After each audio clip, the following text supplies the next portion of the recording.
Graça e paz, meus irmãos.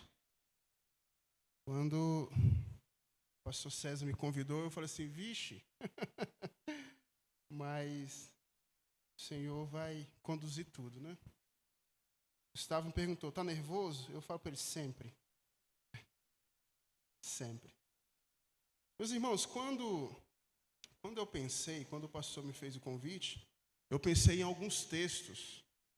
E aí sempre vem um texto, vem outro texto, e a gente fica um pouco preocupado, né? O que eu vou comunicar com a igreja, o que o Senhor tem falado comigo, o que eu vou falar com a igreja. Então eu pensei em um tema bem amplo, que vai chegar na nossa família. Eu coloquei como tema famílias complicadas. Já ouviu falar de família complicada?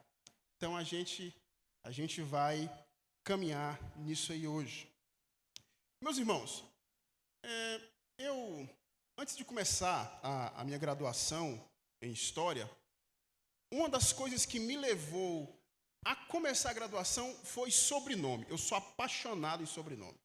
Eu vejo o sobrenome assim, aí eu quero pesquisar o sobrenome das pessoas. Eu lembro das primeiras conversas que eu tive com a Dani, lá na casa dela, que eu procurei saber o significado de Kravetsky. Eu procurei saber o significado de Almulhen, Moreira, Soria, da Silva. E isso me gera muito prazer em descobrir a origem dos nomes, a origem das famílias. Eu lembro que, quando estava fazendo as primeiras pesquisas sobre o sobrenome da minha família, Canuto,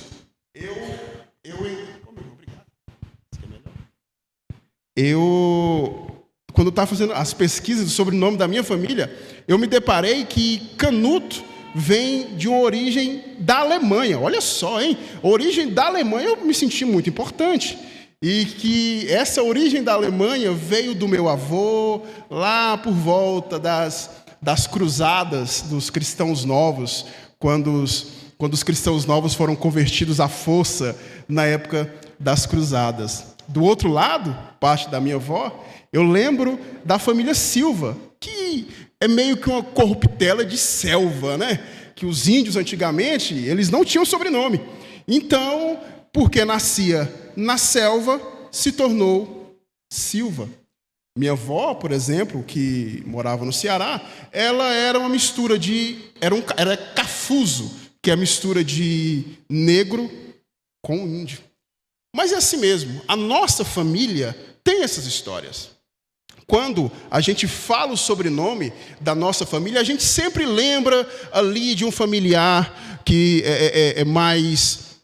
que fica mais na nossa mente, lembra de um avô maravilhoso, de uma avó maravilhosa, de uma mãe que era um ser humano ímpar. A nossa família tem sim os seus heróis. Quem nunca ouviu ou conheceu alguma família que talvez não tinha tantos heróis assim? Talvez você conheça alguma família em que o pai ou o avô tinha algum problema com bebida. Todos nós conhecemos em alguma família algum avô que teve esse problema. E talvez esse problema da bebida passou para o filho, que também agora entrou nessa vida, que passou para o neto. Você conhece família complicada? Você conhece algum tipo de família onde a mãe ou a avó não soube passar amor para sua filha? E talvez essa filha, porque não conheceu o amor da avó, não conseguiu passar esse amor para a sua filha. E talvez essa família, com falta de amor, esteja passando de geração em geração esse problema, que é a falta de amor. Você conhece alguma família complicada? Você conhece alguma família onde o filho não consegue se dar bem com o pai? Ou o filho não consegue se dar bem com a mãe? Quando chega dia de domingo, a nora já grita: essa semana é na casa da sua mãe. Ou então o filho fala: nossa, eu tenho mesmo que ir na casa dos meus pais. Você conhece famílias complicadas? Eu oro a Deus, meus irmãos, que essa não seja a realidade lá da sua casa. A minha oração é essa mesmo, que a sua casa seja um local de amor, que seja um local de relacionamentos transformados, que essa realidade passe longe da realidade do seu lar, que o seu coração queime de felicidade em saber que a sua família é um local de amor, acolhimento e histórias de heroísmo. Mas, talvez, você se identifique com algum desses casos fictícios. Talvez você olhe esses casos fictícios que eu levantei aqui e fale assim: Anderson, a minha família talvez não seja tão funcional assim como eu queria que fosse. Talvez lá em casa tenha brigas. Talvez lá em casa tenha gritos. Talvez lá em casa tenha laços quebrados. Às vezes essa é a realidade da nossa família. Não é o que a gente quer, mas essa é a realidade da nossa família. Aí você está aí parado, me olhando e pensando assim: Anderson, você não sabe do problema à metade. Lá em casa tem um povo muito difícil. Os problemas da minha família são problemas indizíveis. Eu queria falar para você que não é só lá na sua casa. Eu queria hoje que a gente lesse um texto da palavra de Deus onde fala de um personagem que também tem uma família complicada. Um personagem que, se a gente olha para a família dele, a gente vai ficar um pouco assustado. Eu queria convidar vocês para a gente entender, ler um pouco hoje sobre a história de Jesus. Amém? Vamos abrir nossas Bíblias lá em Mateus.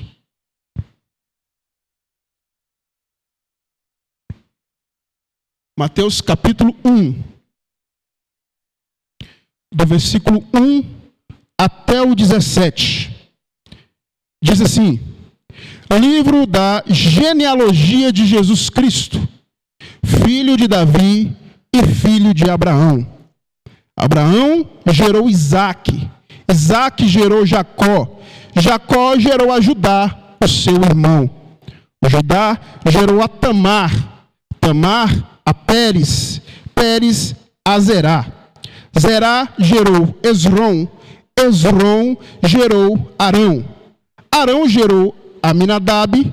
Aminadab gerou a Nasson. Nasson gerou Salmão.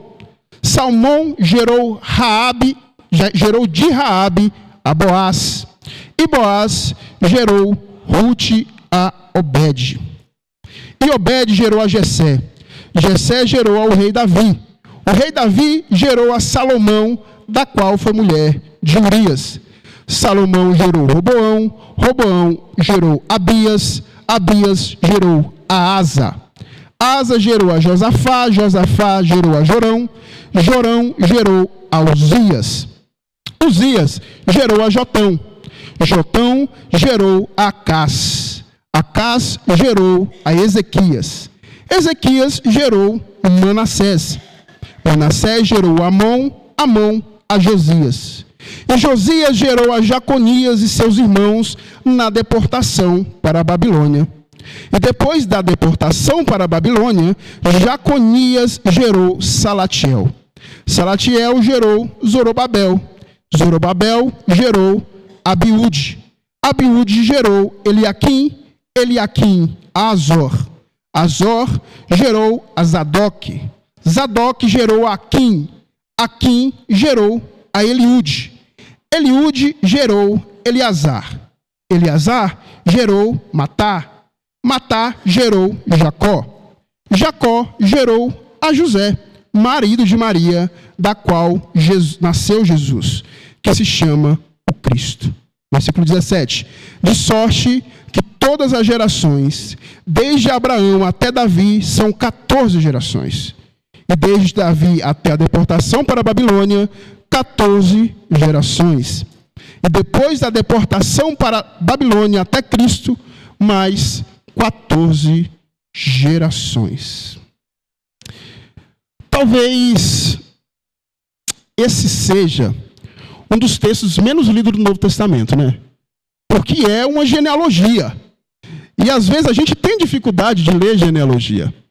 E talvez ele não é lido, não é porque ele não é palavra de Deus. É porque ele é uma genealogia. Quantas vezes nas minhas leituras anuais do Novo Testamento, eu não passei esse texto. Não, eu quero saber logo da história do nascimento de Jesus. Ou então, você vai fazer aquela leitura dinâmica, né? Tá, Jesus, vai para a próxima parte. Vocês já fizeram isso? Eu sei que a gente faz. Mas de um tempo para cá, eu mudei um pouco essa abordagem desse texto e comecei a ler esse texto pesquisando sobre os nomes que estavam ali descritos. E, meus irmãos, cada nome ali tem uma carga de história.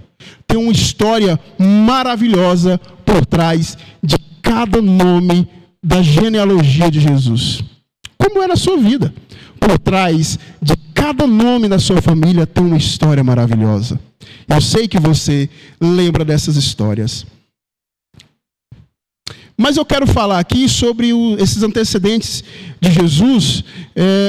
E aqui eu queria destacar apenas 3 nomes dessa genealogia. O primeiro nome que eu quero falar é sobre Abraão. Você conhece Abraão, o pai da fé? Abraão, que foi chamado lá no capítulo 12 de Gênesis. O Senhor chama, vem andar comigo, vem caminhar comigo, que eu vou te mandar para uma terra que você não conhece, mas lá você vai ser uma bênção, e todas as gerações saberão a história de Abraão. E Abraão se levanta e vai. Abraão se levanta e, opa, é por aqui. Mas no decorrer dessa história de Abraão, algumas coisas acontecem, como, por exemplo, 2 vezes ele entrega a sua esposa para outro rei. Uma vez ele entrega no Egito e outra vez ele entrega em Gerar. Já pensou um homem desse, um homem de fé, entregar a esposa para outro homem? Eu sei que você se assusta com essa história. A segunda personagem que eu quero falar é sobre Raabe. Raabe, que morava em Jericó, ela que foi responsável por tirar os espias de dentro da cidade de Jericó, quando Josué envia eles para ver como é que era a cidade. Raabe, que passou muitos e muitos e muitos anos sendo prostituta em Jericó. Raabe, por quanto tempo Raabe não ficou dentro dos portões de Jericó? Hoje a gente diria que ela seria do Job, né? Quantas e quantas vezes ela não esteve dentro dos portões de Jericó sendo mulher produto? Quantas e quantas vezes isso não aconteceu? E em terceiro lugar, eu quero falar do rei Davi. Rei Davi, que talvez seja o personagem mais conhecido da palavra de Deus. Rei Davi, um homem forte, guerreiro forte, o homem que era conhecido, conquistador, mas, porém, assassinou um homem e ficou com a mulher dele. Davi, se você deve saber, lá em 2 Samuel 13, os filhos de Davi foram complicadíssimos. Davi também teve uma família complicada. Acho que você lembra quando Aminon, filho de Davi, teve desejos sexuais por sua irmã Tamar. E ele consegue. Ele diz lá que está doente, a irmã faz uma espécie de sopa para ele e leva, e ele agarra a irmã e abusa da irmã. E o que mais me impacta em toda essa história é que Davi olha e o texto não diz que ele fez alguma coisa. Logo depois, o outro filho de Davi, Absalão, mata Aminon. Ele chama os irmãos, vamos caçar, e lá nessa caça ele mata o irmão. Davi continua calado. Logo depois disso, Absalão toma o reino do pai. E Davi continua calado. Esse aqui é a família de Jesus.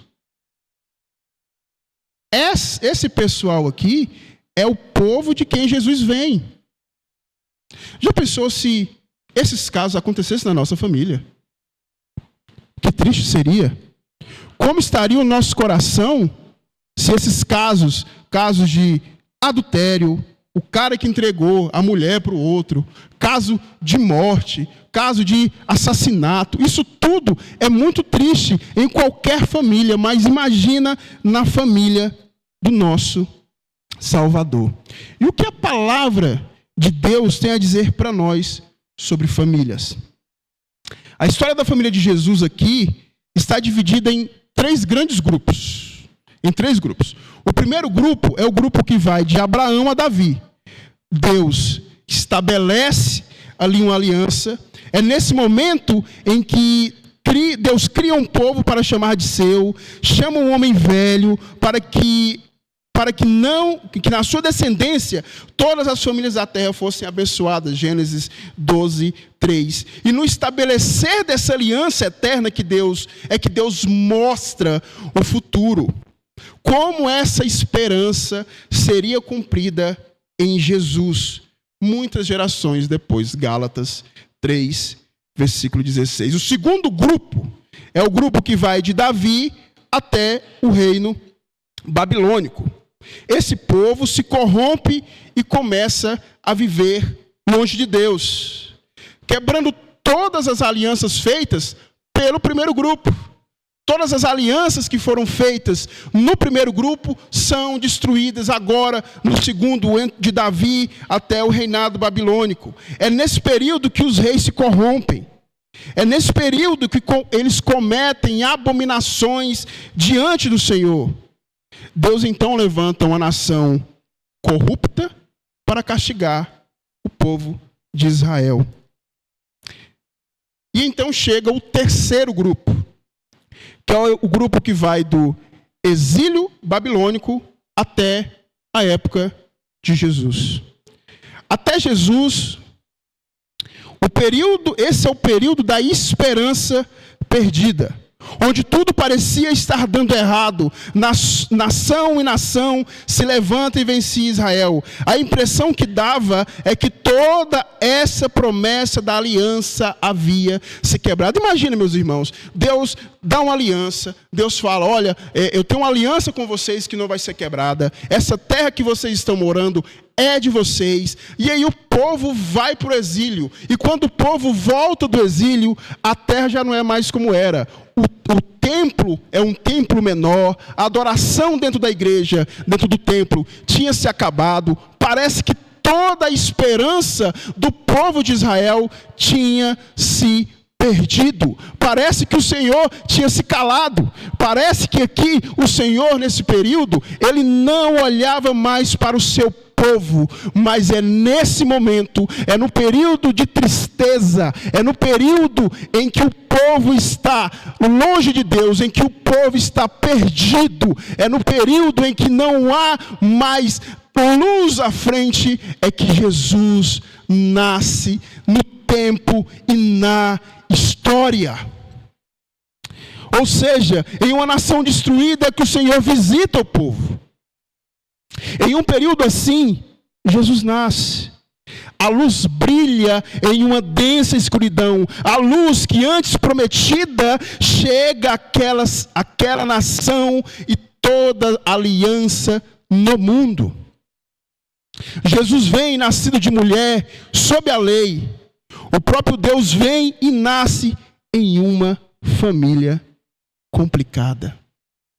Jesus nasce em uma família complicada.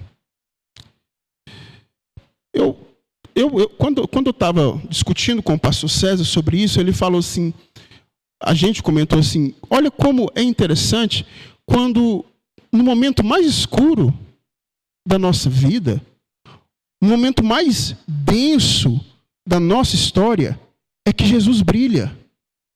Jesus nasce em nós. Jesus nasce na nossa família é no momento de dificuldade. É no momento em que o povo olhava e não via salvação. É no momento em que toda aquela família se desesperava. Jesus brilha como aquela luz forte, como aquela luz poderosa. É nessa família que Jesus nasce. É dessa família que Jesus vem. Esse é o povo de Jesus. Jesus vem para ser santo e trazer salvação.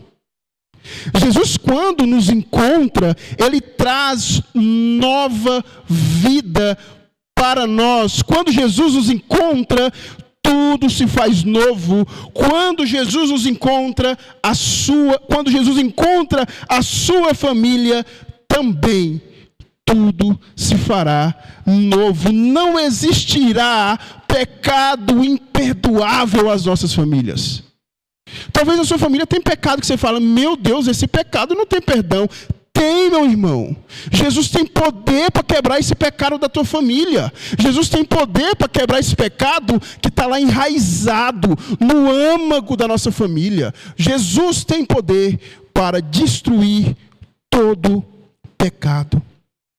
Se nós tivermos questões familiares com os nossos filhos, Jesus trará a solução. Se nós temos problemas familiares entre pais e filhos, Jesus pode transformar esses problemas em uma bênção. Se os filhos têm problema com os pais, Jesus pode transformar esse problema.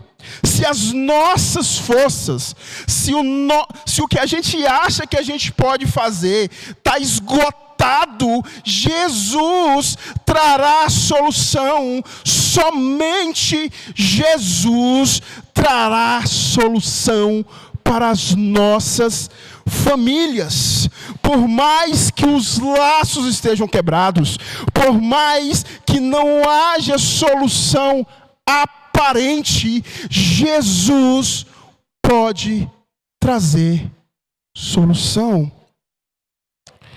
Meus irmãos, se nós nos levantarmos no poder do Espírito Santo, se nós nos levantarmos no poder do Evangelho, Jesus trará salvação para as nossas famílias por nosso intermédio. Você vai levantar, vai falar para aquele parente que não quer o Senhor, que não quer ouvir do Senhor, e falar: Jesus pode curar essa dor. Jesus é o único que pode te tirar do inferno. Jesus pode quebrar esse pecado da tua família. Jesus pode, Ele fez com a gente, porque Ele não fará com o outro, se nós nos levantarmos e pregarmos o Evangelho.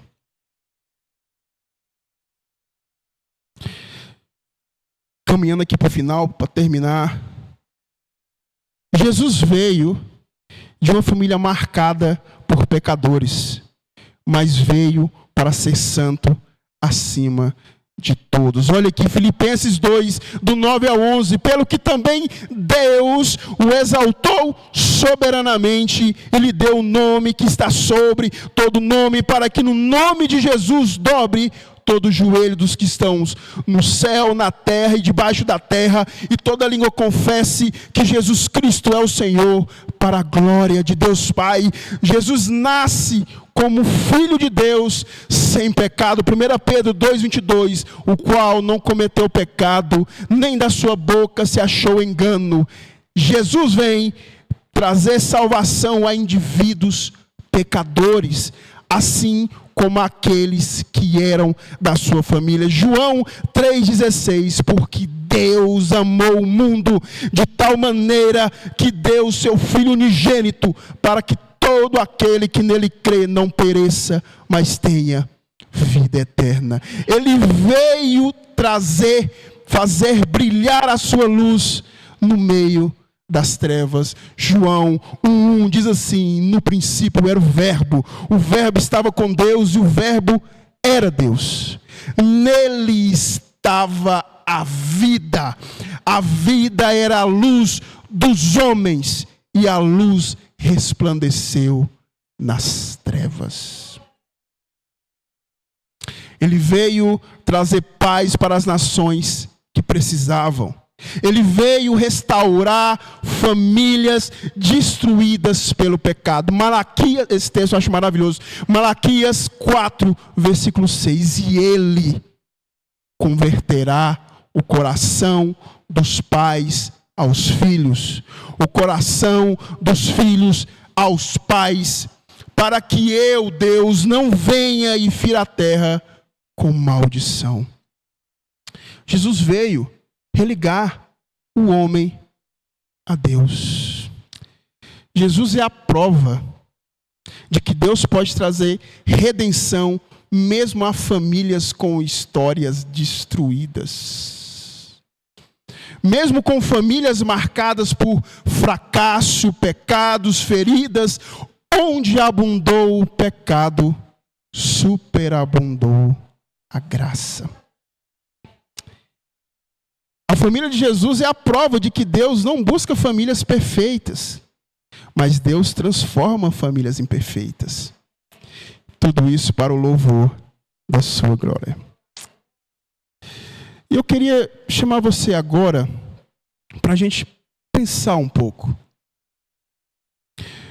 no que falta para a gente. Eu creio que o que falta para a gente hoje é Jesus nascer lá em casa. Eu creio que o que falta na minha vida e na sua vida é Jesus fazer morada lá em casa. É Jesus nascer lá no meu quarto. É Jesus nascer lá na minha sala, onde os meus amigos se reúnem, onde os seus amigos se reúnem. O que falta é Jesus nascer lá na cozinha de casa. Jesus nascer nos nossos relacionamentos. É Jesus nascer entre eu e minha esposa, entre eu e o meu filho, entre eu e minha filha. O que falta hoje é Jesus se tornar realidade viva, experimentável, em nossos quartos, em nossos lares, nas nossas reuniões familiares. E o que aconteceria? Essa é uma pergunta bem para você. O que aconteceria na sua vida se Jesus nascesse hoje? O que aconteceria na sua família se Jesus entrasse hoje? O que aconteceria no seu emprego, no seu trabalho, se Jesus entrasse hoje? Essas são perguntas que a gente tem que fazer. O que aconteceria em nossa vida se Jesus entrasse nos nossos relacionamentos? Meus irmãos, se nós quisermos viver uma transformação na nossa vida hoje, teremos que fazer que Jesus se torne verdade na nossa história.